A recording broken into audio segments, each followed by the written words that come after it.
नमस्कार, total health में आप सभी का स्वागत है। मैं हूं संजीव उपाध्याय। नमस्कार, स्वागत है आपका टोटल हेल्थ में। मैं हूं किरण भारद्वाज। क्या झुकी हुई कमर, कमजोर होती नजर और बीमारियों का बोझ, क्या यही बुढ़ापा है? अनीस कहते हैं, एक जवानी क्या गई, 100 दर्द पैदा हो गए, तू ही ए पीरी बता हम क्या थे और क्या हो गए। लेकिन दूसरी तरफ यह भी है कि हम सब जानते हैं कि तजुर्बे यानी अनुभव का कोई विकल्प नहीं होता। हमारे शास्त्रों में इस तरह का वर्णन भी है कि वो सभा सभा नहीं जिसमें कोई बुजुर्ग ना हो, और वो बुजुर्ग बुजुर्ग नहीं जो उस सभा में बोले नहीं। यानी अनुभव का कोई विकल्प नहीं, और वो लोग जो अपनी तमाम जिंदगी खपा देते हैं अपने परिवारों के लिए, समाज के लिए, देश के लिए, बाद में हम क्या करते हैं उनके लिए। हम सब जानते हैं कि पिछले कुछ दशकों में दुनिया में 60 से ज्यादा उम्र के लोगों की संख्या बढ़ी है, और आने वाले दशकों में ऐसा अनुमान है विश्व स्वास्थ्य संगठन का कि 2050 तक ये संख्या 2 अरब तक पहुंच जाएगी। बहुत जरूरी है ये बातें जानने की और समझने की कि हम अपने बुजुर्गों का ख्याल कैसे रखते हैं और बुजुर्ग अपनी सेहत के बारे में कितना सोचते हैं। सब मिलकर सोचेंगे तो जरूर होगा स्वस्थ बुढ़ापे की ओर चलने का हमारा संकल्प भी सार्थक, और कम से कम उनको ये कहने का भी अवसर हमें मिलेगा कि आपने हमें उंगली पकड़कर चलना सिखाया, अब हम आपका हाथ थामने को तैयार हैं। और जब बात आती है हेल्दी एजिंग या फिर ग्रेसफुल एजिंग की, तो किस तरह की तैयारी करनी होगी जिससे बढ़ती उम्र में जो समस्याएं होती हैं उनका बेहतर ढंग से सामना किया जा सके और अपने स्वास्थ्य को बरकरार रखा जा सके, ये हम विशेषज्ञों से समझेंगे। उससे पहले ये समझते हैं कि दरअसल बढ़ती उम्र में किस तरह के बदलाव आते हैं हमारे शरीर में और हमारे मस्तिष्क में।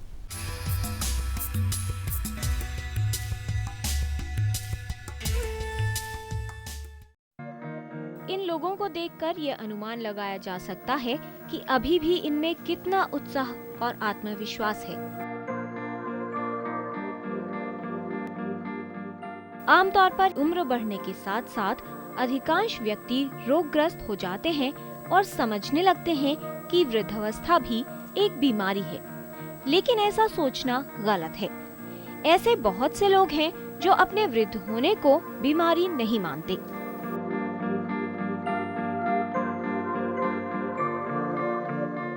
ये एक सच्चाई है कि उम्र बढ़ने के साथ बहुत से मानसिक और शारीरिक बदलाव होते हैं। जब भी व्यक्ति को कोई समस्या आती है तो उसे लगता है कि बढ़ती उम्र के साथ ये सब होना सामान्य बात है। जरूरत ये बात समझने की है कि वृद्धावस्था कोई बीमारी या अभिशाप नहीं है, चाहिए तो बस जरा सी देखभाल। वृद्धावस्था में अपनी डाइट, डेली रूटीन और लाइफस्टाइल में जरा सा बदलाव लाकर अपना स्वास्थ्य बरकरार रखा जा सकता है। Total health, DD news.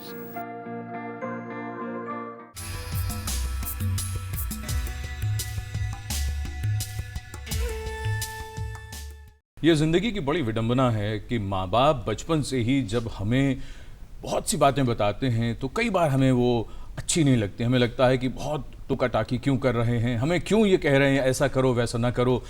और जब धीरे धीरे जब हमें समझ आनी शुरू होती है तो समझ में आता है कि माँ बाप ऐसा क्यों कहते थे।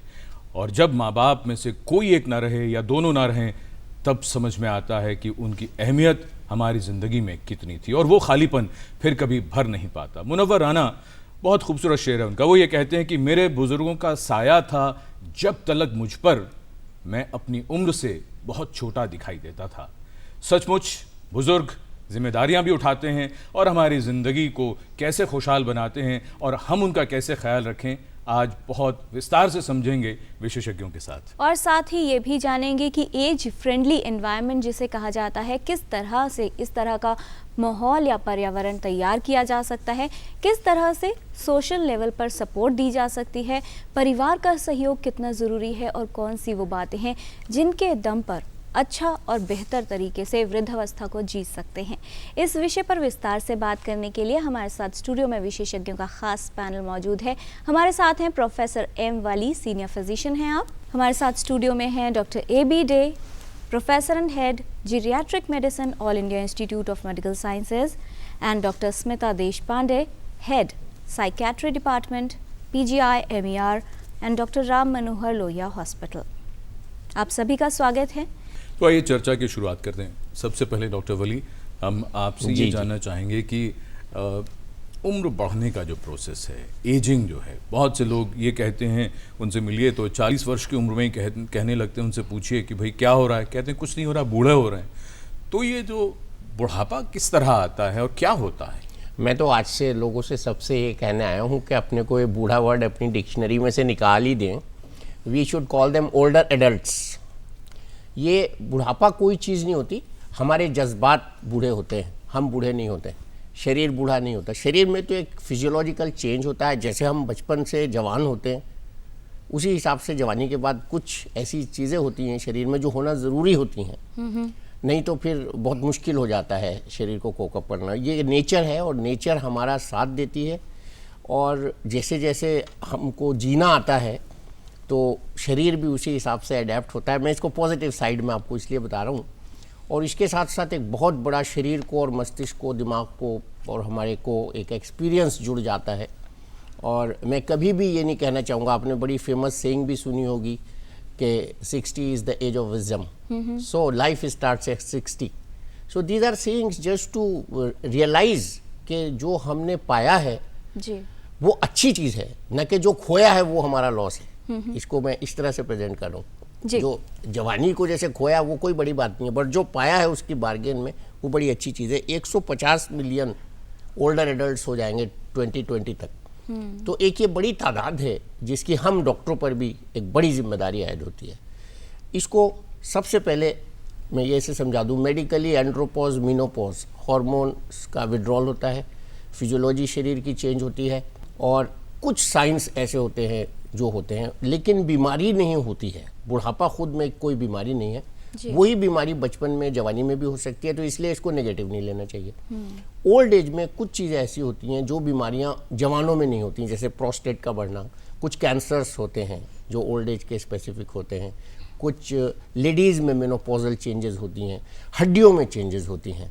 तो ये सब चीज़ें जो हैं ये ओल्ड एज में कुछ साइंस हैं जो प्रेजेंट होते हैं और ये हमको पॉजिटिवली लेना चाहिए। जी डॉक्टर डे, आपसे ये समझना चाहेंगे कि एक तो बात हुई कि शरीर में कुछ डिजेनरेटिव चेंजेस हो रहे हैं जो उम्र बढ़ने के साथ होंगे ही, और दूसरा व्यक्ति को खुद ये लगना कि अब तो उम्र बढ़ रही है तो समस्याएं होना लाजमी है। क्या वाकई वृद्धावस्था को एक खुद में समस्या समझना सही है, या किस तरह से जो उनकी सोच है उसमें बदलाव किया जा सकता है? किसी ने सही डिफाइन किया कि एक फिट आदमी जब अनफिट हो जाता है उसको हम एक तरह से एजिंग कह सकते हैं। तो हमें वो अनफिटनेस को अवॉइड करनी है कि हम फिट रहें जी। तो फिट रहना या ना रहना ये आपके अपने सोच के ऊपर डिपेंड करता है। अगर आप अपने आप को फिट समझें तो आप फिट रहेंगे। आप समझें कि मैं अनफिट हो गया और कोई काम का नहीं रहा तो फिर उसी हिसाब से ही आप देखेंगे इसको। तो मेरे एक्सपीरियंस में जो हम देखते हैं, करीब 25 साल से हम सीनियर सिटीजन की केयर कर रहे हैं ऑल इंडिया इंस्टीट्यूट में, तो काफ़ी बदलाव आई है लोगों के सोच में। अभी 80, 80s और 90s में काफ़ी मरीज हम देखते हैं जो कि 20-25 साल पहले एक सेंटिनेरियन देखना बड़ा मुश्किल था कि कोई 100 पार हो गया और हमारे पास आ रहे हैं जी। आजकल ये बड़ा कॉमन है कि 90s में लोग आते हैं और मुझे लगता है काफ़ी हेल्दी लग रहा है। मतलब ये नहीं लगता है कि अब बिल्कुल ख़त्म हो चुका है ज़िंदगी और कुछ बचा नहीं है। तो मैं यही मानता हूँ कि आप कैसे अपने शरीर को बनाए रखते हैं, कैसे अपने मन को बनाए रखते हैं, उसी हिसाब से एजिंग आगे बढ़ेगी। जी, ये जो एक बात है डॉक्टर देशपांडे कि मन जो है वो ये सोच रहा है कि मैं प्रॉपर्ली फिट हूँ, और दूसरा फिजिकल लेवल पर फिट होना, क्या इन दोनों का कोई संबंध है? किसी व्यक्ति को थोड़ी सी समस्या होती है लेकिन उसको लगता है मैं बेटर फील कर रहा हूँ या फिर इसको अच्छी तरह से टैकल कर सकता हूँ, तो उन रोगियों में भी हमने देखा अगर कोई बीमारी है तो उनकी रिकवरी जल्दी होती है। तो क्या जो सोच रहा है व्यक्ति, उसके जो चेंजेस आ रहे हैं शरीर में, क्या कुछ उस पर प्रभाव डालते हैं? देखिए, उम्र के साथ साथ सोच विचार में भी बदलाव ज़रूर आता है। हम देखते हैं कि जैसे जैसे हम बड़े होते जाते हैं तो हमारा जो स्पीड ऑफ प्रोसेसिंग है वो कम होता है, लेकिन हमारी जो समझ है, विड्थ ऑफ थिंकिंग है, एक्सपीरियंस के अनुसार फिर अलग अलग तरीक़ों के सॉल्यूशंस निकालना है, वो बढ़ जाता है। तो जब कई टेस्ट हो चुके हैं और उसमें ये देखा गया है कि जो बुज़ुर्ग लोग हैं उनके सोचने का तरीका अलग होता है, लेकिन उतना ही ज़रूरी होता है, उतना ही कारगर होता है जितना कि जवानी में। यंग लोग जो हैं जल्दी से कोई किसी चीज़ को याद कर लेते हैं, लेकिन जो बुजुर्ग हैं वो लोगों को समझ लेते हैं। तो इसलिए कोई भी चीज़ याद अगर करना हो तो उसे वो आसानी से समझ पाते हैं। डॉक्टर और देशपांडे, पहचान पाते सवाल हैं। ये था कि अगर किसी व्यक्ति को लग रहा है मन से कि अभी मैं एकदम फिट फाइन या यंग हूँ, तो क्या जो उसके शरीर की एजिंग हो रही है, क्या कुछ उस पर असर डालता है कि क्योंकि मन से अच्छा फील कर रहा है तो फिजिकली भी उसको एक्टिवनेस लगे? देखिए वो तो है ही, क्योंकि मन और शरीर अलग नहीं है। अगर मन प्रसन्न हो और आप अपने जो सामाजिक परिवेश में रह रहे हैं उससे आप खुश हों तो शरीर भी आपका स्वस्थ रहेगा। इसके अलावा शरीर को स्वस्थ रखने के लिए जो डिसिप्लिन्स हैं वो तो फॉलो करने ही हैं। एक रेगुलर रूटीन है, खाने पीने में कुछ नियम पालने होते हैं और शरीर को चुस्त रखना है। तो जितना कुछ आप अपने शरीर के लिए फिजिकल एक्टिविटी रखेंगे, योगा वगैरह, उससे तो योगा से तो हमने पाया है कि मस्तिष्क भी जल्दी चलता है और शरीर तो इम्प्रूव होता ही है। और समाज के परिवेश में रहें, समाज में क्या हो रहा है, आसपास में क्या हो रहा है, आपके फैमिली में क्या हो रहा है, उसमें दखल देने की बजाय उसको समझ करके अपनी सूझबूझ से कुछ डायरेक्शंस दें तो उससे भी मानसिक स्वास्थ्य बढ़ता है। जी, और सबसे बड़ी चीज़ जो मन की बात होती है वो ये कि खुश रहना बहुत ज़रूरी होता है। अक्सर लोग ये कहते हुए पाए जाते हैं कि बुज़ुर्ग अक्सर कुछ ऐसे मिलते हैं जो उदास दिखते हैं, तो वो भी ज़रा बात करेंगे, लेकिन उससे पहले कविता जी हैं हरियाणा से टेलीफोन लाइन पर। कविता जी, आपका बहुत स्वागत। क्या जानना चाहती हैं आप? मेरी मदर की एज 50 है। 50 वर्ष? 50? जी जी बताइए। और उनकी मेनोपॉज कंडीशन आ चुकी है। जी। तो अब आगे उनकी मतलब घुटनों की थोड़ी दिक्कत है और थायराइड की थोड़ी प्रॉब्लम शुरू हो गई है। जी। तो आने वाले 10 सालों में क्या ऐसे प्रिकॉशंस या क्या स्टेप्स लिए जाएं कि ये चीज़ बढ़े नहीं, कम हो जाए? जी, डॉक्टर डे आपके सवाल का जवाब दे रहे हैं। डॉक्टर डे, कुछ और पूछना चाहेंगे आप कविता जी से? इनका ब्लड प्रेशर, डायबिटीज़ वगैरह तो नहीं है? उनका ब्लड प्रेशर हाई रहता है। हाँ, और डायबिटीज़ वगैरह? नहीं, डायबिटीज़ नहीं है। अच्छा, थायराइड की समस्या है? थायराइड की क्या समस्या है? थायराइड उनका थोड़ा सा अप में है, 6.52 के आसपास, पहले 55 था। हाइपोथायराइडिज्म। कविता जी, ऐसा है पोस्ट मेनोपॉजल पीरियड में कुछ शॉर्ट टर्म साइड इफ़ेक्ट रहेंगे, वो तो 2-3-4 साल में वो कवर हो जाएंगे। वो जो लॉन्ग टर्म हेल्थ प्रॉब्लम है, आपने ऐसे ही बताया कि एक ब्लड प्रेशर भी ज़्यादा रहता है, थायराइड की कमी है, तो आगे चल के हमें प्रिवेंट करना है कि हार्ट डिजीज़ ना हो। ये दोनों ही रिस्क फैक्टर बन जाते हैं हार्ट डिजीज़ के लिए। तो ब्लड प्रेशर को कंट्रोल में रखें और नियमित दवाई करा के इनकी ब्लड प्रेशर कम से कम हफ्ते में एक बार चेक करें, या नहीं तो 15 दिन में एक बार चेक करें, और दवाई ज़रूर खाएं। ये मान के चलें कि दवाई खाने से ही ब्लड प्रेशर कम रहेगा। ये ना सोचें कि 15 दिन खाया फिर बंद कर दिया तो शायद ठीक हो गया है। थायराइड की कमी है, बहुत ज़्यादा नहीं है, मामूली सी कमी है, तो थोड़ी बहुत थायराइड की ज़रूरत पड़ेगी। उसको आपने लोकल फिजिशियन को दिखा के उसकी डोज शुरू करनी है, बहुत ज़्यादा की ज़रूरत नहीं है। कोलेस्ट्रॉल की चेक कराते रहें, और सबसे ज़रूरी है ये फिजिकली एक्टिव रहें, और साल में कम से कम एक बार लिपिड प्रोफाइल कराएं, ब्लड शुगर की चेक करें और ब्लड प्रेशर कंट्रोल रखें। इतने में ज़्यादातर महिलाओं में पोस्ट मेनोपॉजल पीरियड में हार्ट डिजीज़ प्रिवेंट होगी। आपने एक घुटनों की दर्द की बात कही है, अगर ये फिजिकली फिट रहें, चलें फिरें, मॉर्निंग वॉक करें, इवनिंग वॉक करें, थोड़ी बहुत फिजिकल एक्सरसाइज नी जॉइंट्स की करें, नी जॉइंट को स्ट्रॉन्ग बनाएं, तो ये घुटनों की प्रॉब्लम भी ज़्यादा नहीं रहेगी। पर ये मान के चलें आगे चल के थोड़ी बहुत जोड़ों की दर्द की समस्या हो सकती है। जी, डॉक्टर वली जी, जो बात डॉक्टर स्मिता देशपांडे ने भी बताई, एक बात तो है कि मन से आप जितना खुश रहते हैं और मन को जितना काबू में रखते हैं, शरीर भी उसी हिसाब से चलता है। बिल्कुल, ये है। किरण जी ने बार बार सवाल पूछा और वो शायद ये भी कहना चाह रही थी, मुझे देवानंद की छवि याद आ रही थी। हाँ, बिल्कुल, कि वो हमेशा इतने एक्टिव और कभी वो बूढ़ा अपने आप को महसूस किया ही नहीं। उनको देख देख कर कितने लोग अपने आप को जवान महसूस करते थे। तो डॉक्टर वली, बात ये है कि क्या कुछ लोगों में स्लो और फास्ट एजिंग है, क्या वो मन से भी कुछ कंट्रोल होता है? बहुत कुछ है। देखिए आजकल, मैं तो आप जब जवाब दे रही थी तो मैंने वो लिखा, बचपन में सुना था मैंने, मन चंगा तो कठौती में गंगा। जी जी, मन चंगा तो कठौती में गंगा। तो ये जो मन वाली जो बात है ना, ये बड़ा फ्लक्चुएंट होता है। इवन जवान लोगों को भी मैं देखता हूँ, पड़ गए साहब, सुबह को 2 बजे उठ रहे हैं सो के, क्या हो रहा है भैया? ये तो एजिंग का आपको आप इनवाइट कर रहे हो, अपनी अनटाइमली एजिंग। आज क्लास नहीं है तो हम 2 बजे तक सोएंगे, ये गलत है। ये जवानों को भी मैसेज जाना चाहिए यहाँ से कि वो कैसे अपनी जवानी को प्रिजर्व करें। 99% लोग अकेलापन महसूस करते हैं, अपने को निराश महसूस करते हैं, उनके साथी जो होते हैं बिछड़ जाते हैं, या उनको घर में वो माहौल नहीं मिलता, या वो घर को अपने हिसाब से चलाना चाहते हैं अपने तजर्बे के बिना पे, जो आप बात कर रहे थे शुरू में। तो जब वो वैसा नहीं होता है तो बड़े वगडप हो जाते हैं और बड़े डिप्रेशन में चले जाते हैं और वो कुछ कहना ही छोड़ देते हैं। ये जड़ है बुढ़ापे को तेज़ी से इनवाइट करने की या एजिंग फास्ट होने की, और ये हर एक के साथ होती है। ये वेस्टर्न वर्ल्ड में भी उतना ही कॉमन है जितना हमारे विकासशील देशों में कॉमन है। ये बिल्कुल एक यूनिवर्सल चीज़ है। मन को अच्छा रखना, मन को हेल्दी रखना और अपने को पॉजिटिव रखना, नेगेटिव तरीन हालात में अपने को पॉजिटिव रखना अगर कोई सीख लेगा तो उसकी, मैं लोगों को एक और मिसाल देता हूँ कि शोले में, शोले पिक्चर में जो एक हीरो था, मैं नाम नहीं लूँगा यहाँ, जो मोटा था वो अब इस दुनिया में नहीं है, लेकिन जो दुबला हीरो था वो अभी भी इस दुनिया में और हेल्दी है। लोग समझ जाएंगे। मैं ये मिसाल देता हूँ मरीजों को, क्योंकि उसमें जनरल सेहत को भी आपके मन में, जो डिप्रेस लोग होते हैं वो ज़्यादा खाना खाते हैं, ओबीज हो जाते हैं। और ओबेसिटी सबसे बड़ा डिजास्टर है जवानी में, मेनोपॉज में और बुढ़ापे में मौत को करीब लाने का। जी। तो क्या कुछ किया जा सकता है इससे बचाव के लिए, सब आपसे समझेंगे डॉक्टर वली। उससे पहले दिल्ली से गोपाल कृष्ण जी हैं फोन लाइन पर। गोपाल जी, आपका स्वागत, सवाल पूछें। बचपन में खाया पिया, कहते हैं हम लोग, बचपन में जो खाया पिया वही हमारे आगे बहुत इफेक्ट करता है हमारे जीवन पे और हमारे लाइफ पे। तो मुझे एक बात बताइए कि हम लोग हर चीज का हम लोग हर चीज का इंतजार करते हैं, हर चीज का कि ये अवस्था आएगी तो ऐसा होगा, ये अवस्था आएगी तो ऐसा होगा।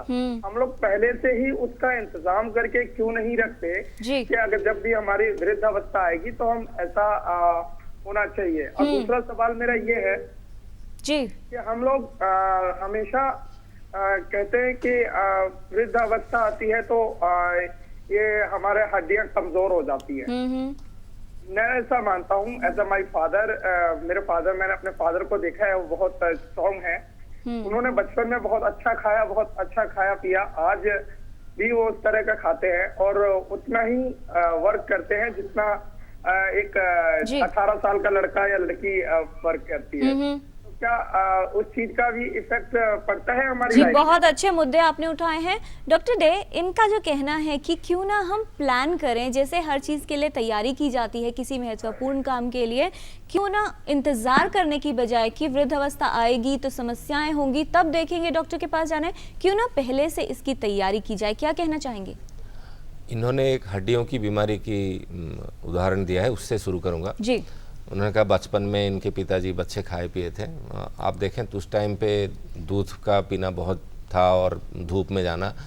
आजकल एयर कंडीशन घर में आराम से घर के अंदर रहने की आदत है, तो विटामिन डी और कैल्शियम डिफिशियंसी बहुत कॉमन हो गया जवानों में, मिडिल एज लोगों में, और उसके वजह से हड्डियाँ कमज़ोर हो रही है। इसलिए ऑस्टियोपोरोसिस इतना ज़्यादा हो गया सोसाइटी में कि आप किसी की कोई भी हमारे पास आए तो विटामिन डी की कमी की रिपोर्ट होगी उसके पास। तो हम इंतज़ार करते हैं कि विटामिन डी की कमी होगी, हड्डियाँ फ्रैक्चर होगी, फिर हम डॉक्टर के पास जाएंगे, फिर इलाज कराएंगे। इसी को ध्यान में रखते हुए अगर हम शुरू से तय करें कि थोड़ी बहुत एक्सरसाइज चाहिए, धूप में एक्सपोजर की ज़रूरत है, खाना ठीक से खाएं और स्मोकिंग ना करें, फिजिकल एक्टिविटी हो, ये कोई बहुत बड़ी कोई प्रिवेंटिव मेजर है नहीं, रोज़ हम यही करते हैं, थोड़ा इसको ध्यान से अगर करें तो आगे तैयारी करने की ज़रूरत नहीं कि हार्ट एंजियोग्राफी कराने तक हम इंतज़ार करें कि भाई हार्ट अटैक होगा अब इलाज करें। कुछ तो बीमारियां पता चल गई, नॉन कम्युनिकेबल डिजीज़ जो बुढ़ापे में ज़्यादा होता है वो ज़्यादातर प्रिवेंटेबल होते हैं, जैसे blood pressure, diabetes, heart disease, हड्डियों की बीमारी। तो ज़्यादातर हम इंतज़ार करते हैं कि कुछ हो, हम बताएं कि अब मुझे हार्ट डिजीज हो गया, मैं जा रहा हूँ इसी अस्पताल में इलाज करने के लिए, एंजियोग्राफी हो गया, सर्जरी करानी है, बट हम उसको अच्छे से कहते हैं कि हमारे सब ये है बीमारियाँ, जैसे कि हमने बड़ा सेविंग कर लिया है उसका। कुछ चीज़ें हैं जिसके ऊपर हमारा कंट्रोल नहीं है, कोई ऐसे एक्सीडेंट, इंजरी शायद वो हमारे कंट्रोल में नहीं है, कुछ तरह के कैंसर हैं जो हमारे कंट्रोल में ही है, पर हम ये देख सकते हैं स्मोकिंग रिलेटेड कैंसर हमारे कंट्रोल में है। ओबेसिटी रिलेटेड डिजीज जितने हैं, हार्ट डिजीज, ब्रेन डिजीज, वो हमारे कंट्रोल में है। जो कंट्रोल में है हम तो कर ही सकते हैं, और जो नहीं है वो तो यानी उसका तो हम कुछ कहना मुश्किल है।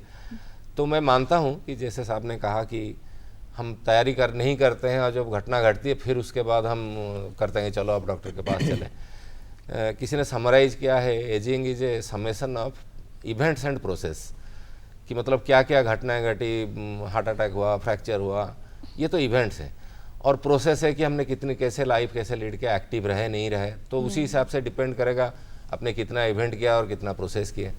जी डॉक्टर स्मिता देशपांडे, एक बात, चूंकि बात बुजुर्गों की हो रही है और संदेश जवानों को भी जा रहा है कि वो अपनी सेहत का ध्यान रखें, वो खुद भी स्वस्थ रहेंगे और अपने बुजुर्गों की ठीक से देखभाल भी करेंगे। एक और बात जो समझ में आती है वो ये कि पिछले कुछ दशकों में जिस तरह से सामाजिक आर्थिक परिवर्तन हुए हैं, सोशो इकोनॉमिक चेंजेस आए हैं, लोग नौकरियों के लिए अपने घर से दूर जाते हैं, दूसरे देशों में भी जाते हैं, पीछे माँ बाप अकेले रह जाते हैं। डॉक्टर वली ने भी जिक्र किया था कि ये उदासी, अकेलापन, क्या इससे भी बुढ़ापे में जटिलताएं, कॉम्प्लिकेशंस बढ़ती हैं? जी हाँ, कहा जाता है कि बुढ़ापे में डिप्रेशन काफ़ी कॉमन है, हो जाता है, लेकिन काफ़ी हद तक ये जो डिप्रेशन है ये कंट्रोलेबल है। मतलब अगर ऐसा सोचें कि हम बीमार हैं, अकेले हैं, अब हमारे साथ कोई नहीं रहा, तो एक उदासी होना स्वाभाविक है। लेकिन अगर ये सोचें कि चलो हमारे अपने बच्चे हमारे पास नहीं हैं, तो बाकी समाज में किसी किस्म की मदद करें, तो वो एक रे ऑफ होप आप अपने लिए भी करते हैं और दूसरों के लिए भी करते हैं। क्योंकि ये देखा है कि बुढ़ापे में लोगों के पास समय अधिक होता है, और जैसा मैंने कहा था, सोचने की ताकत, पूरा जो बिग पिक्चर है वो देखने की ताकत बढ़ती है। उसकी वजह से वो समाज में कई अच्छी तरीके से हस्तक्षेप कर सकते हैं। इंटरफियर मैं नहीं कहूँगी, लेकिन इंटरवीन कर सकते हैं। घर में भी अगर सामाजिक अपने कई हमने बुजुर्ग देखे हैं जो अपने बच्चों के साथ और अपने ग्रैंड चिल्ड्रन के साथ रहते, तो उनकी सलाह बहुत अच्छी मानी जाती है। कोई भी बड़ा मौका हो, शादी ब्याह हो, कोई कानूनी दांवपेच हो, कुछ भी हो, तो होता था भाई बुजुर्गों से पहले राय ले लो फिर आगे बढ़ना। बिल्कुल जी। एक सिंपल सी बात है, जैसे दादा दादी, नाना नानी अगर घर में हो, तो छोटे बच्चे को पढ़ाई लिखाई कैसे करवाना है, उनकी रेगुलरिटी कैसे रखनी है, उनकी देखभाल कैसे करनी है, इसमें भी बहुत बड़ी मदद हो जाती है। अब यही चीज़ जो बुजुर्ग अकेले रह रहे हैं वो भी एक दान के तरीके से या एक सामाजिक रिस्पॉन्सिबिलिटी के तरीके से कर सकते हैं जी। और इस तरीके से फिर डिप्रेशन दूर किया जा सकता है। मेनोपॉज की बात चल रही थी, तो मेनोपॉज में भी समझा जाता है कि डिप्रेशन जैसी कुछ मानसिक बीमारियां बढ़ जाती हैं, लेकिन कई ये माइल्ड होती हैं, तो उसका तो इसी तरीके से इलाज कर सकते हैं जैसा मैंने कहा था। गुड न्यूट्रिशन, फिजिकल एक्सरसाइज, हमने देखा है कि अगर फिजिकल एक्सरसाइज या योगा करें रेगुलरली तो दिमाग की तीक्ष्णता भी बढ़ जाती है और शरीर की चुस्ती भी बढ़ जाती है, तो वो भी रेगुलरली करें जी। और ये इन सारी चीज़ों के जो नतीजे हैं वो तुरंत नहीं आपके पास आते हैं, उसमें कम से कम 6 महीने का आपको टाइम देना पड़ेगा। 6 महीने के बाद में फिर आपको उसके असर दिखाई देने लगते हैं जी। और चर्चा को फिलहाल यहाँ रोकते हैं क्योंकि हमारे दर्शक हैं महाराष्ट्र से कार्य मोरे जी, आपका बहुत स्वागत, सवाल पूछें। सर, जोड़ों में जो दर्द रहता है, हाथ पैर में जो दर्द रहता है आपको, उसके बारे में कोई घरेलू उपाय बताइए। अच्छा, और आपकी उम्र कितनी है? हमारा 48 ईयर है। 48। और हाथ पैरों में दर्द, कुछ और भी आपको शिकायत है किसी तरह की? अभी फिलहाल नहीं, घर में कोई बुजुर्ग रहते हैं, उनको ये वात से संबंधित शिकायतें रहती है, जोड़ों का दर्द, हाथ पैर का दर्द, घरेलू उपाय वगैरह कोई बताइए। डॉक्टर वली जी बिल्कुल, बहुत अच्छा सवाल है। देखिए, जोड़ का दर्द बार बार आ रहा है, आप नोट कर रहे होंगे, हड्डियों का दर्द, जोड़ का दर्द, जो डॉक्टर साहब ने पॉइंट आउट किया। आजकल एक एपिडेमिक हो गया है विटामिन डी की कमी, और शायद हम लोग ये सोचते हैं कि हम धूप में जाते हैं तो एडिक्वेट विटामिन डी बन जाएगा। मेरे भी तजर्बे में डॉक्टर साहब ने भी अभी कहा कि जो भी रिपोर्ट लेकर आता है उसकी विटामिन डी डेफिशिएंट होता है, और ये प्रैक्टिकली हो रहा है। मैं लिफाफा में से मरीज़ के निकालने से पहले बता देता हूँ कि आपका विटामिन डी कम आया होगा।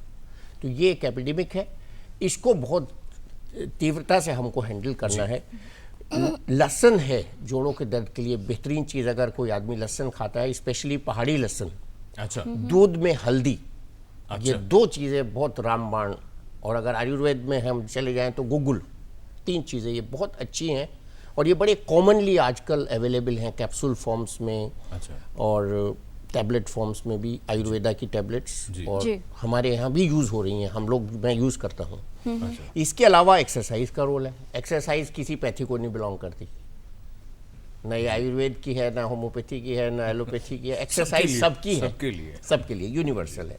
हल्दी मैंने बताया, लहसुन बताया, दूध का इस्तेमाल बहुत ही रामबाण है हड्डियों की सेहत के लिए। थोड़ी सी क्वांटिटी भी बता दीजिए। हाँ, कि देखिए लहसुन कितना और हल्दी जो मैं कल ही जो ड्राइवर मुझे छोड़ने गया था वो पहाड़ी था, उससे मैंने कहा भाई लहसुन लाओ, जोड़ों के दर्द के लिए बहुत अच्छा है। एक जवे का लहसुन आता है पहाड़ी जी, उसको जवे को, उसके ऊपर छिलका हार्ड होता है, उसको छिलका तोड़कर उसको खाइए। थोड़ा तीखा होता है, एक सुबह शाम खा लें तो बहुत अच्छा है, एक भी रोज खा लें बहुत अच्छा रेगुलरली। लेकिन लहसुन ऐसे खाने से एक ही समस्या होती है कि आप किसी से सांस 1 किलोमीटर पे हाँ, बात करेंगे, नहीं वो थोड़ी देर बाद खत्म हो जाती है। अच्छा। हाँ। हल्दी जो है जी, 1.5 चमचे से 2 चमचा हल्दी रात को सोते वक्त। अच्छा। घर की अगर पिसी हुई हल्दी हो तो वो बहुत अच्छा है, बाजार से न लाएं, एडल्ट्रेशन बहुत कॉमन है हल्दी में। तो वो दूध में आधा गिलास से 1 गिलास दूध में रोज पीने से उसमें दूध भी चला गया और हल्दी भी चली गई। जवान भी बुजुर्ग भी सब बहुत जरूरी है सब। जवानों को तो आजकल हड्डियों के दर्द बहुत हो रहे हैं। अच्छा, बहुत शर्म आती है हमें देख के कि जब 20 साल का बच्चा आता है उसका विटामिन डी 3 होता है, कमाल है साहब। इसके अलावा दूध मैंने बताया और रेगुलर एक्सरसाइज, ये 4 ऐसे घरेलू नुस्खे हैं। और लगाने के लिए कुछ तेल होते हैं जी, तो वो अवेलेबल है मार्केट में जी। और अगर समस्या बढ़ती है तो डॉक्टर के पास भी जरूर जाना है। एक्सरसाइज पेनफुल जॉइंट में ना करें। यहाँ एक बहुत बड़ा राइडर है, पेनफुल जॉइंट में एक्सरसाइज जी।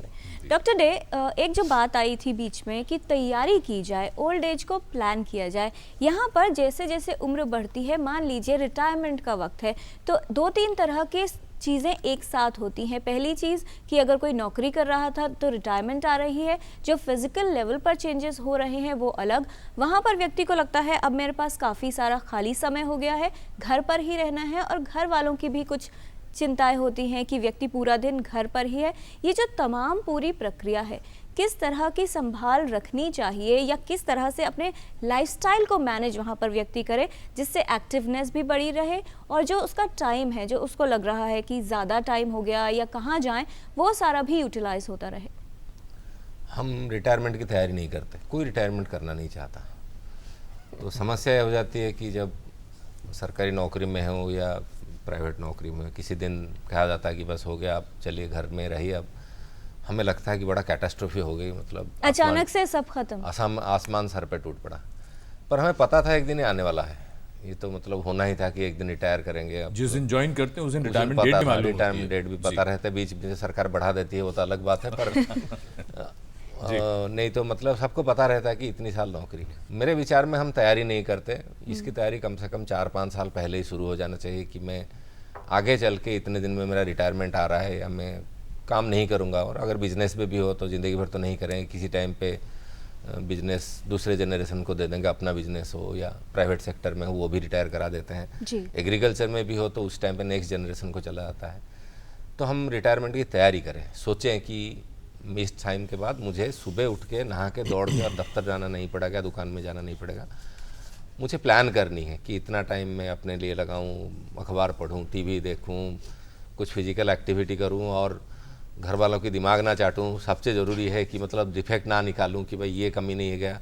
आफ्टर ऑल वो भी अपने ज़िंदगी से वो भी काम कर रहे हैं, उनके लिए भी सब दूसरों का गलतियां ना निकालूं। और सबसे बड़ी बात जो है, लोग अपने आप को एक यूजलेस समझते हैं कि मेरा और कुछ रह नहीं गया, जो कि बात सही नहीं है। रिटायरमेंट आपका पेंशन आ रहा है, अगर आपने आगे से प्लान किया हुआ हो, अपने प्लानिंग की बात करें, इसीलिए हम कहते हैं कि शायद 20-25 साल पहले रिटायरमेंट प्लानिंग कोई इकोनॉमिक इशू नहीं थी। आजकल तो रिटायरमेंट प्लानिंग के ऊपर आप किसी भी टाइम पे टीवी खोलिए, कोई ना कोई एडवाइस दे ही रहा है। और ज़रूरी भी है कि आप ये ना करें कि पेंशन जितना आएगा उसी में ज़रूरत होगी, हेल्थ प्रॉब्लम्स रहेंगे, घर की ज़रूरत रहेगी। तो एक इकोनॉमिक प्लानिंग की ज़रूरत है, फिजिकल एक्टिविटी की प्लानिंग की ज़रूरत है। सबसे बड़ी इंपॉर्टेंट चीज़ है, ये हमारे पिछले जनरेशन से था, लोग सोचते हैं कि 60 साल में रिटायर हुए, उसके बाद 2-3 साल ही जीना है, उसके बाद और क्या रखा है। अगर आप WHO की रिपोर्ट देखें, वो कहते हैं औसतन 60 साल के बाद 20 साल की ज़िंदगी और बाकी है। अगर हम 20 साल की तैयारी करेंगे तो फिर ज़िंदगी जो 20 साल ठीक से बीतेगी। नहीं तो हम कहेंगे 2 साल के बाद अभी तो मरे नहीं, अभी भी जिंदा है, क्या करें अभी 5 साल क्या करें। ना पैसा है, ना प्लानिंग है, ना हेल्थ इंश्योरेंस है, कोई हमने बंदोबस्त नहीं किया। तो आपने सही कहा, प्लान करें। 60 के बाद कम से कम 20 साल और बाकी है जी। बहुत बहुत एक और महत्वपूर्ण चीज़ बात। मैं इसमें जोड़ना चाहूँगी जी। कि एक अपने लिए कुछ प्लेजर जिसमें मिले, जिसमें मज़ा आए, हाँ। ऐसी हॉबी शुरू करिए। और ये हॉबी बिल्कुल बचपन से ही शुरू करनी है। जब बच्चा रोज़ खेलने जाता है, अपने दोस्तों में घुलता मिलता है, तो वो उसे दो चीज़ें मिलती हैं। एक तो वो अपने आप को भी फिट रखता है, दूसरा वो हॉबी शुरू करता है। और एक बहुत बड़ी चीज़ है कि वो समाज में बाकी लोगों के साथ शेयरिंग और केयरिंग समझता है।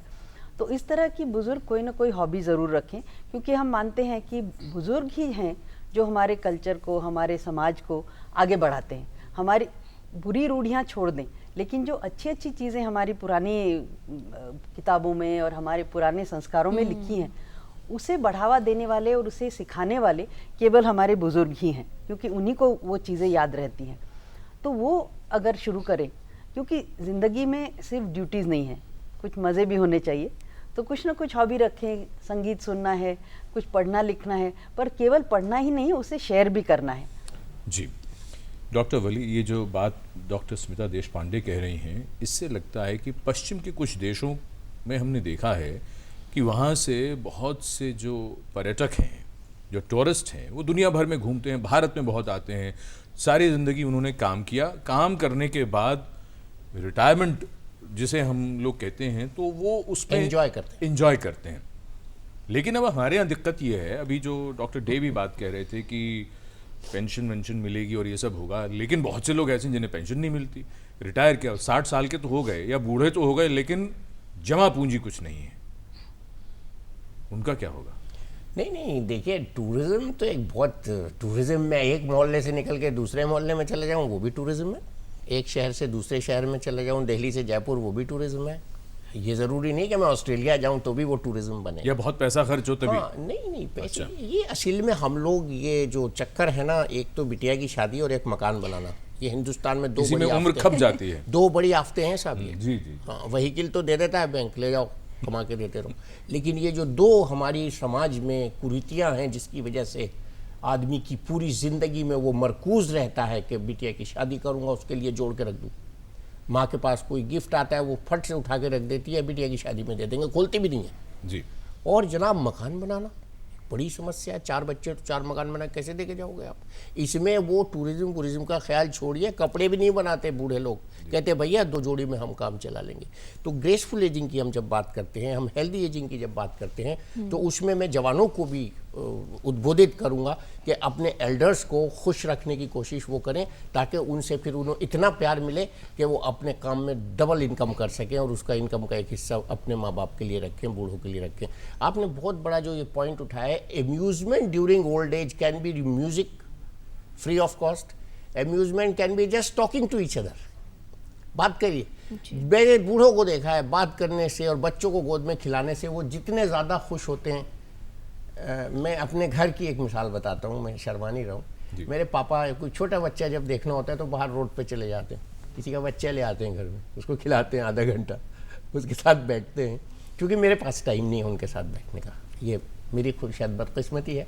तो बच्चों के लिए, बूढ़ों के लिए सबसे बड़ा जो कैटलिस्ट है वो बच्चे हैं, ग्रैंड चिल्ड्रन है फैमिली में, म्यूज़िक है, आउटिंग है, और घर की शांति चाहते हैं बड़े लोग जो है ना, ये सबसे ज़्यादा डिस्टर्ब होते हैं जब घर में शांति होती है। तो वो घर की शांति उनको हम दें, उनको एक छोटी सी उनकी ख्वाहिशात होती हैं, ज़्यादा नहीं होती हैं, और अच्छा उनको खाना दें। एक बड़ा इशू आता है इस उम्र में कि जब दांत नहीं रहते हैं और खाना नहीं खा पाता है ओल्ड मैन, तो उस वक्त से उसका जो डिक्लाइन है बॉडी की, एजिंग बहुत फास्ट हो जाती है। तो ये जो बड़ा इशू है, इसको नहीं होने देना चाहिए जी। फूड एंड कैलोरीज अगर हमको एडिक्वेट मिलेंगी तो ageing will be slowed down. तो बहुत ज़रूरी है कि सही पोषण मिले जिससे एजिंग बेहतर हो, स्लो हो सके, ये हमारे विशेषज्ञ बता रहे हैं। फिलहाल मुरली मनोहर साहब हैं छत्तीसगढ़ से फ़ोन लाइन पर। आपका स्वागत, सवाल पूछिए। मैडम, मेरे को नींद नहीं आती, दिन में भी थकान महसूस नहीं होती, और रात में भी मैं मतलब रात भर भी जगते रहता हूँ, 3 दिन 4 दिन तक ऐसा मेरे साथ घटना होता है मैडम, महीने के 1.5-2 महीने के अंदर में जी। नींद मतलब रेगुलर जगता हूँ, मतलब मैं 1 मिनट भी नहीं सो पाता, नींद नहीं आती ना। आपकी उम्र कितनी है मुरली मनोहर साहब, आपकी उम्र कितनी है? 52 साल है मैडम जी। डॉक्टर देशपांडे, बहुत ही आम समस्या है कि उनको लगता है नींद नहीं आ रही या डिस्टर्ब स्लीप रहती है, अक्सर इस उम्र में देखा जाता है। ये जो समस्या है ये केवल बुजुर्गों की या 50 साल की उम्र के लोगों की नहीं है, ये it is an epidemic all over the age groups. तो बेसिकली हमारी जो नींद की आदतें हैं वो बहुत बिगड़ चुकी हैं। सर ने पहले भी कहा, डॉक्टर वली ने, कि 2-2 बजे तक हम लोग सोते रहते हैं, तो स्वाभाविक है कि रात को भी नींद देर से आएगी। कई बार बुजुर्गों में देखा गया है कि एक साथ नींद नहीं आती, वो थोड़ी थोड़ी टूट टूट कर आती है। तो कई बार वो झपकियाँ लेते हैं, दिन में भी थोड़ा थक गए तो थोड़ी सी झपकी ले ली, दोपहर में थोड़ा थक गए तो झपकी ले ली। इस तरह की बातें फिर रात में भी चलती हैं। तो उसे हम ब्रोकन स्लीप ना समझें, क्योंकि 8 घंटे लगातार बुजुर्गों को सोना मुश्किल है। प्रोस्टेट की ही समस्या होती है, बाथरूम के लिए उठना पड़ता है, कभी प्यास लगती है, कभी ठंड लगती है। तो ये जो बाहरी चीज़ें हैं इसका हम लोग थोड़ा सा रेगुलेशन करें कि एक अच्छा कमरा हो जिसमें आप आराम से सो सकें।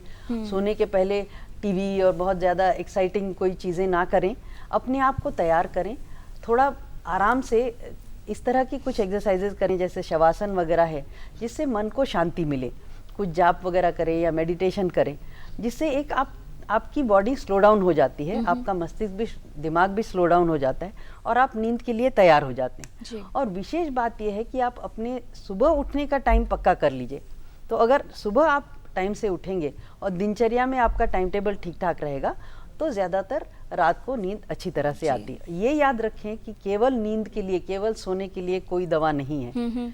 जो दवाएं डॉक्टर या कहीं भी आप ऑफ द काउंटर भी लेते हैं केवल नींद आने के लिए, उनमें ये खतरा रहता है कि वो आदत बन जाती हैं और फिर वो एक नशे का सामान बन जाती है। कुछ दिनों बाद उसका असर कम हो जाता है और फिर आपको ज़्यादा गोलियां लेनी पड़ती है या आप फिर वहीं स्क्वायर वन पर पहुंच जाते हैं कि हमें नींद नहीं आ रही। जी, इसके साथ एक मैं ऐड करूंगा, जरूर डॉक्टर डे, घड़ी पास ना रखें, कितना बजा कब नींद आई ये ना देखें। अरे और नींद के इंतजार ना करें, नींद आ जाएगी, नींद के इंतजार ना करें। जी हाँ, नींद ऐसी भूख जैसी चीज़ है। नींद आप जैसे बिना खाए रह नहीं सकते, वैसे बिना नींद के भी नहीं जिंदा रह सकते। नींद आ जाएगी, कहीं भी आ जाएगी।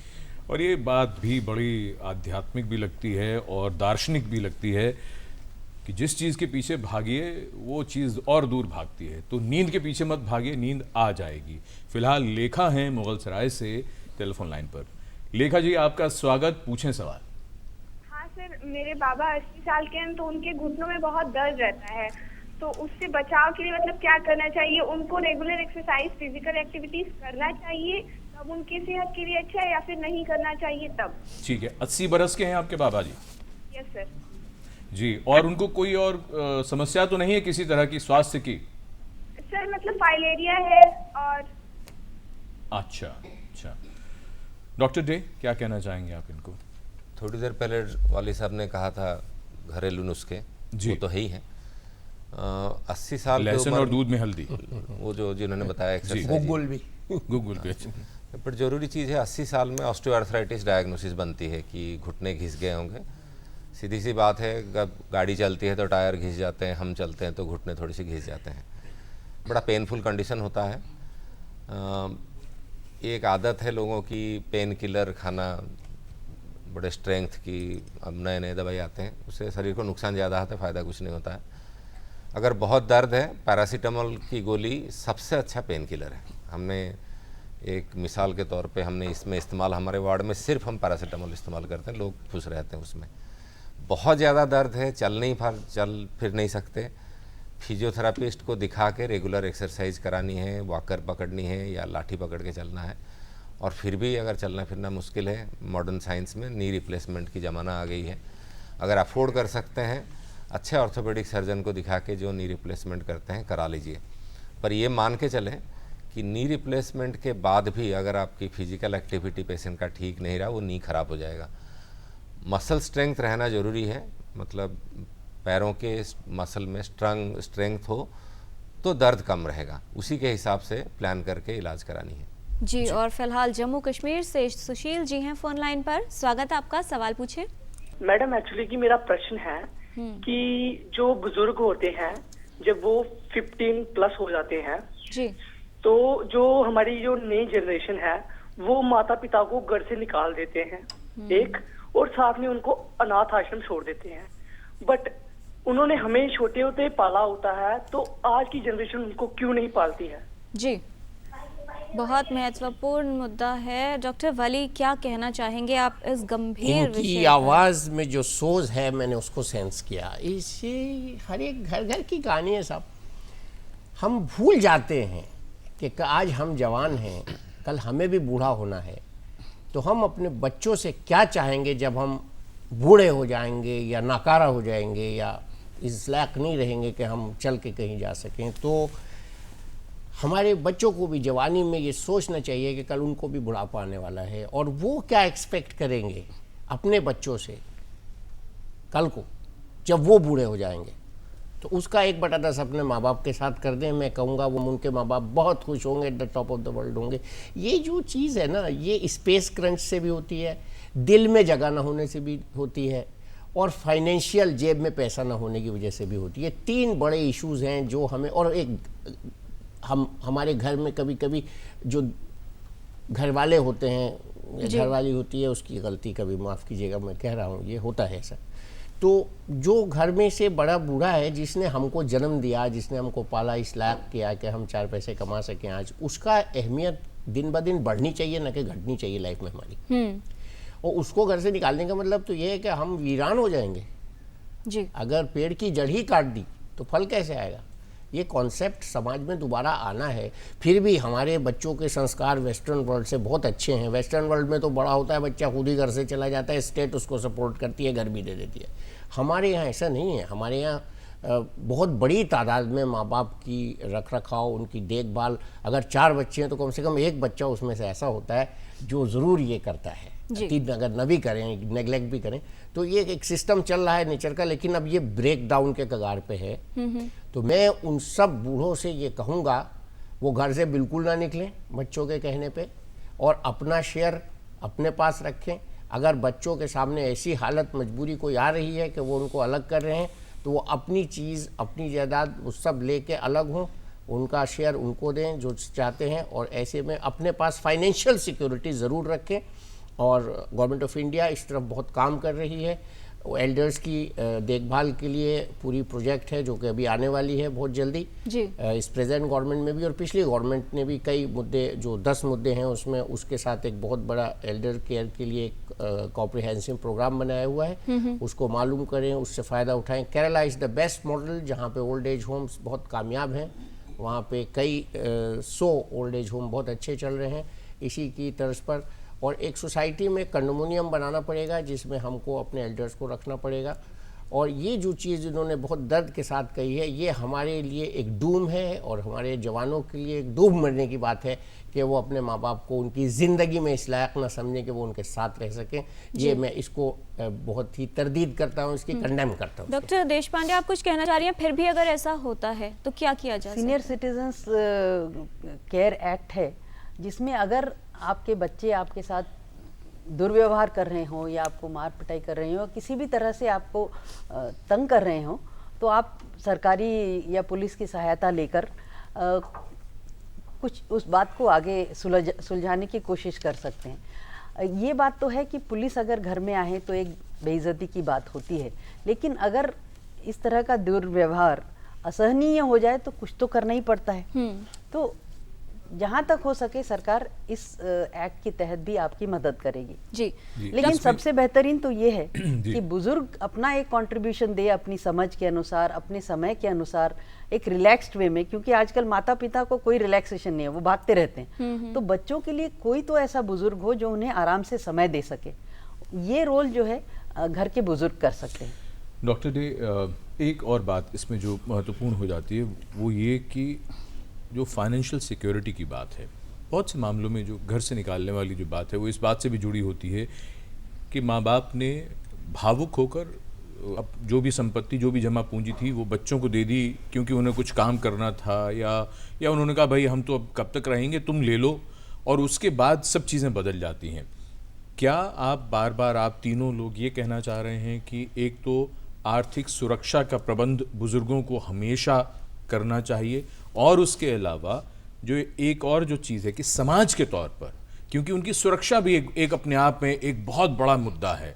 बहुत से माँ बाप ऐसे हैं जिनके बच्चे बाहर हैं, उनके पास धन है, लेकिन फिर हम अखबारों में आए दिन ऐसी घटनाएं जो होती रहती हैं उनके बारे में भी पढ़ते हैं। इस पूरी बात को किस तरह से रखेंगे आप? हमारी समाज बहुत जोर से बहुत जल्दी बदल रहा है, बहुत बदलाव का जो पेस है बहुत रैपिड पेस में बदल रहा है। ये जो पिछले 20-25 साल में सोशियो इकोनॉमिक चेंजेस आए हैं जो कि नेचुरल है, समाज तो एक जगह ठहर के नहीं रह सकता। 3 सिक्योरिटी जरूरी है, फाइनेंशियल सिक्योरिटी, हेल्थ सिक्योरिटी और इमोशनल सिक्योरिटी। अपना फाइनेंशियल सिक्योरिटी खुद तय करें कि आपको, मैंने जैसे कहा 20 साल ज़िंदगी और कम से कम बाकी है 60 के बाद, उसके लिए आपके खाने पीने का, रहने का और हेल्थ केयर के लिए पैसा शुरू से सोच के रखें कि मेरे पास पैसा हो कि मुझे किसी के ऊपर डिपेंड ना करना पड़े। और अगर नहीं है तो क्या विकल्प होगा उनके लिए? कुछ है? भारत सरकार के जो ओल्ड एज पेंशन स्कीम्स हैं जी, उसके तहत जो बीपीएल परिवार हैं उनके लिए हर राज्य सरकार और हर भारत सरकार के तरफ से पेंशन स्कीम्स हैं। हमारे हर बजट के टाइम पे सरकार की तरफ से कुछ ना कुछ बेनिफिट्स आते हैं सीनियर सिटीजन के लिए जी। मैं हर बार इसी को कहता हूं कि बजट के टाइम पे ज़रूर देखें, एक छोटा सा बक्सा होगा सीनियर सिटीजन के लिए क्या फ़ायदा रहा है। बैंक इंटरेस्ट ज़्यादा आता है, पेंशन बढ़ता है, कुछ ना कुछ ज़रूर होता है। हर सरकार हर साल कुछ ना कुछ करती है और बहुत सारे स्टेट गवर्नमेंट स्पेशली इलेक्शन से पहले कुछ पेंशन बढ़ा देते हैं, तो उसका भी नज़र रखें कि आपके शायद शहर राज्य में पेंशन बढ़ा है। डॉक्टर डे, फाइनेंशियल सपोर्ट के अलावा क्या कुछ और आप ऐसे कार्यक्रम बताना चाहेंगे, स्कीम्स बताना चाहेंगे जिसमें हेल्थ फैसिलिटीज़ को लेकर, स्क्रीनिंग को लेकर या फिर कुछ और सुविधाएं ख़ास तौर पर जो लोग बढ़ती उम्र की तरफ जा रहे हैं उनके लिए हों? भारत सरकार की तरफ से 3 चीज़ें हुई है। एक पॉलिसी बनी 99 में, एक्ट बनी 2007 में और 2010-11 में एक national programme for health care of the elderly launch हुआ था, जब अभी जिसको स्ट्रेंथन किया जा रहा है। एक प्रधानमंत्री के तरफ से 75+ सिटीजन्स के लिए एक नया प्रोग्राम का लॉन्च हुआ है जो कि अभी कार्यान्वित होनी है, जिसमें भारत सरकार की तरफ से रेगुलर स्क्रीनिंग साल भर में एक बार कम से कम, और जो स्टेट गवर्नमेंट के हॉस्पिटल्स हैं उसी में अवेलेबल होंगे। वैक्सीन्स मिलेगी, निमोनिया और इन्फ्लुएंजा की वैक्सीन्स मिलेगी और योगा प्रैक्टिस कराने के लिए प्रमोट कर रहे हैं कि अस्पताल में योगा की और आयुष की प्रबंध रहे। और जो लोग बिल्कुल बेड रिडन हैं, चल फिर नहीं सकते, उनके लिए होम प्रोग्राम की एक बंदोबस्त की गई है कि जैसे हम ना जा पाए तो मरीज जा ना पाए तो डॉक्टर या हेल्थ सिस्टम ही आपके घर आने वाली है। तो ये 6-7 चीज़ें उसमें प्रबंध किया गया है। मेरे विचार में जैसे ये लागू हो जाएंगे सीनियर सिटीजन को बहुत इससे फ़ायदा होने वाली है जी। और फिलहाल टोटल हेल्थ में समय है सेगमेंट हेल्थ पहेली का। एपिसोड 593 का सवाल था कि इनमें से डेंगू का कारण क्या हो सकता है, कौन सा लक्षण है इनमें से। 4 ऑप्शंस हमने आपको दिए थे। सही जवाब है ऑप्शन डी, यानी तेज बुखार और सिर दर्द, शरीर पर लाल चकत्ते और जोड़ों में दर्द, ये सभी हो सकते हैं डेंगू बुखार के लक्षण। कौन बने हैं इस पहेली के लकी विजेता, ये जानने से पहले देख लेते हैं क्या सवाल है आज की हेल्थ पहेली में। आपको बताना है कि इनमें से कौन सी समस्या अक्सर वृद्धावस्था के कारण नहीं होती। ऑप्शन ए, गिरना व हड्डी टूटना, ऑप्शन बी, ऊंचा सुनना, ऑप्शन सी, मोतियाबिंद, या फिर ऑप्शन डी, जरूरी चीजें या बातें भूलने लगना। आप अपने जवाब हमें 2 हफ्तों तक भेज सकते हैं। हमारा पता है total health, DD news, room number 505, tower B, Doordarshan Bhavan, Mandi House, Copernicus Marg, New Delhi 110001, या ईमेल कर सकते हैं totalhealth@ddnews@gmail.com पर। तो आप भी लिख भेजिए हमें इस पहेली का सही जवाब और शामिल हो जाइए हमारे हेल्थ क्विज कॉन्टेस्ट में। कौन बने हैं एपिसोड 593 के लकी विनर, ये बताने के लिए हम रिक्वेस्ट कर रहे हैं डॉक्टर डे से, जिनके सामने मौजूद हैं सारी correct entries. Doctor day, in correct entries में से आज के लकी विनर कौन है, आप हमारे व्यूअर्स को बताएं। राजू कुमार, जम्मू कश्मीर। और अब हम शुरू करते हैं रैपिड फायर, यानी छोटे छोटे सवाल और छोटे छोटे जवाब। पहला सवाल डॉक्टर वली, आपको वृद्धावस्था कब से शुरू होती है? मैं तो कहता हूँ वृद्धावस्था को हमको ये मानना ही नहीं चाहिए कि अब शुरू हो गई है। यूजुअली हम 60+ को मानते हैं, लेकिन मैंने अभी शुरू में कहा था इसे एज ऑफ विजडम। जी डॉक्टर डे, अगर बाल सफ़ेद होने लगे और दांत झड़ने लगे तो समझिए बुढ़ापा आ गया। बिल्कुल नहीं, बाल सफ़ेद होना और बुढ़ापे के साथ कोई संबंध नहीं है। अगर आपने अपना ब्रशिंग ठीक से किया हो, मुंह ठीक से धोए हो, तो दांत भी नहीं झड़ेंगे। दांत झड़ना, कोई दांत निकल जाना कोई बुढ़ापे का लक्षण नहीं है। डॉक्टर स्मिता, अगर भूलने लगें और याददाश्त कम होने लगे तो ये बुढ़ापे का लक्षण है?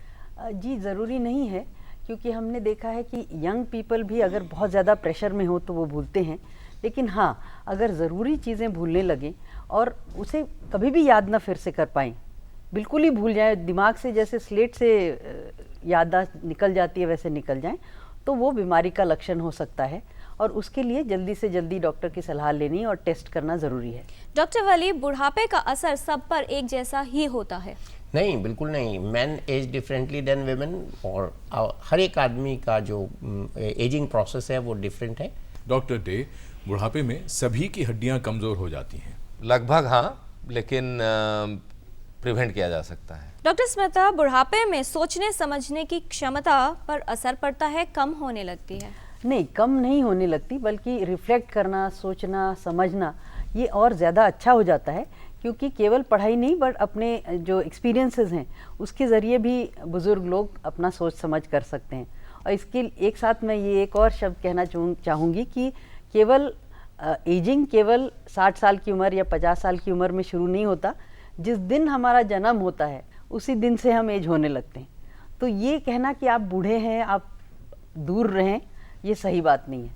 डॉक्टर वली, वृद्धावस्था में नींद कम हो जाना सामान्य बात है? हाँ, सामान्य है, क्योंकि उस उम्र में नींद की ज़रूरत कम पड़ती है, लेकिन नींद गायब हो जाना असामान्य है। डॉक्टर डे, उम्र बढ़ने के साथ गतिविधियां धीमी होती हैं, रिएक्शन या रिस्पांस टाइम बढ़ जाता है? आपने सही कहा, स्लोनेस आ जाती है। डॉक्टर स्मिता, बढ़ती उम्र में उदासी और अवसाद सभी को होता है? जी नहीं, सभी को बिल्कुल नहीं होता। और जैसा अभी तक हम लोग बता रहे थे, हेल्दी एजिंग अगर हो और अपने साथ, समाज के साथ और अपने दिमाग के साथ, शरीर के साथ आप न्याय करते रहें तो बिल्कुल नहीं होगा। डॉक्टर वाली, उम्र बढ़ने के साथ खाना कम कर देना चाहिए?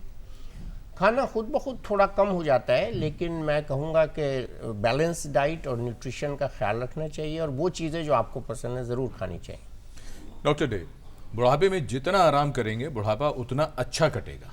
बिल्कुल नहीं, बहुत ज़्यादा आराम करने की ज़रूरत नहीं है। मोबिलिटी मेंटेन करना, चलना फिरना, अपने आप को एक्टिव रखना बहुत ज़रूरी है। डॉक्टर स्मिता, सारी उम्र तो काम करते रहे, बुढ़ापे में दिमाग को भी जितना आराम दे उतना अच्छा है। तो जैसा शरीर का है, मैंने पहले भी कहा है, शरीर और दिमाग अलग अलग नहीं होते। दिमाग को भी चुस्त दुरुस्त रखिए।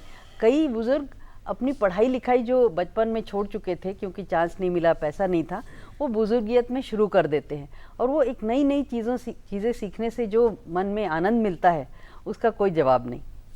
डॉक्टर वली, बुढ़ापे में जबकि बीमारियां अक्सर घेर लेती हैं तो क्या ऐसे में भी स्वस्थ रहा जा सकता है?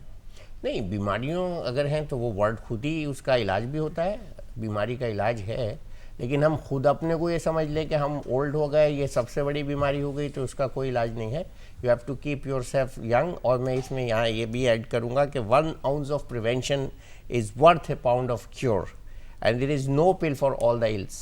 जी डॉक्टर डे, बुजुर्गों को कौन सी नियमित जांच या किस तरह के चेकअप्स करवाने चाहिए? जो 3-4 प्रिवेंटेबल डिजीज़ हैं उसके लिए चेकअप करानी है। ब्लड प्रेशर चेक करना है कम से कम 6 महीने में एक बार, ब्लड शुगर और कोलेस्ट्रॉल चेक साल में कम से कम एक बार, और बाकी कोई भी लक्षण आए जो आपको लगता है शायद कुछ ना हो, उसको अंदर ना पालें और मेडिकल कंसल्टेशन करें। डॉक्टर स्मिता, अवसाद और उदासी बुढ़ापे में न घेरे, क्या करें? अपने आप को एक्टिव रखें, लेकिन अगर डिप्रेशन ये बढ़ता जाता है और किसी हालत में भी कम नहीं हो पाता, घरेलू नुस्खों से कम नहीं हो पाता या सब लोगों के साथ बीच में रहने से भी नहीं कम हो पाता, तो जल्द से जल्द सलाह करें, क्योंकि कई बार अगर डिप्रेशन रोग बन जाता है तो उसका इलाज ज़रूरी है और जितनी जल्दी ये इलाज शुरू किया जाए उतनी जल्दी फ़ायदा होता है। जी, इस तमाम जानकारी के लिए धन्यवाद देना चाहेंगे doctor Smita Deshpande, doctor De, doctor Wali, आप सभी का। तो बहुत ज़रूरी है कि सही तरीके से प्लान किया जाए, तैयारी की जाए। जैसे जैसे उम्र बढ़ती है उसको बोझ ना समझें, बल्कि एक उम्र का नया पड़ाव है, उसको बेहतर ढंग से जिएं, खुलकर जिएं और खुश रहें। बुजुर्ग भी अपनी सेहत का ख्याल रखें और हम भी बुजुर्गों से प्यार करते हैं तो उसे जताएं भी और बताएं भी, क्योंकि ज़िंदगी की कड़ी धूप में बुजुर्ग घने साए की तरह हैं। मुनव्वराना कहते हैं, खुद से चलकर नहीं ये तर्ज़े सुखन आया है, पाँव दाबे हैं बुजुर्गों के तो फन आया है। अगले सप्ताह मैं और किरण जब लौटेंगे टोटल हेल्थ में तो हम बात करेंगे एक और महत्वपूर्ण विषय पर।